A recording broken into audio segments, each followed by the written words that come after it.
There was a story about a man who planted a garden. He planted a field. He had a farm. It was a parable that Jesus gave about a man who planted in his field wheat. He planted wheat, and then while men were sleeping, the enemy came and sowed weeds. And after some time, it grew and the wheat came up. First and foremost, it was the main thing he planted that grew, but later the weeds came, and the servants were surprised that don't didn't you plant good seeds? Why did bad seed came up? Bad seed came up because in that parable he said, while men slept, the enemy came and planted.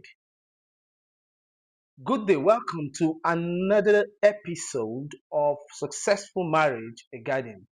We have been x-raying the Garden of Eden, the allegory of the Garden of Eden, likening it to what marriage is.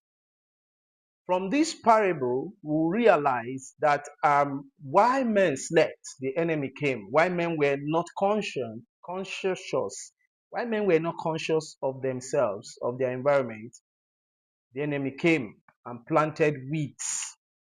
So today we'll be looking at neglect turns gardens into bushes. Neglect turns garden into bushes.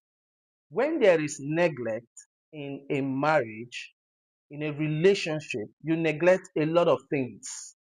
You see certain things and you neglect them.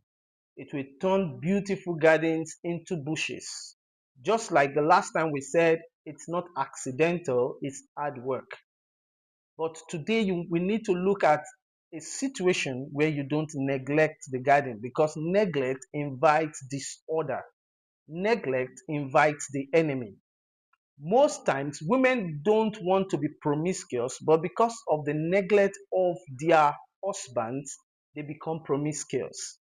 Now, you find out that love fades away when care is not there. So love fades without care. When you don't care for one another, love disappears, because absence creates vulnerability.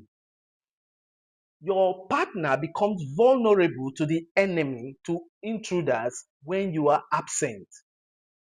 Once you don't give attention, you realize that attention prevents intrusion. The enemy will always come when you are not conscious of the attention, when you are not conscious of giving your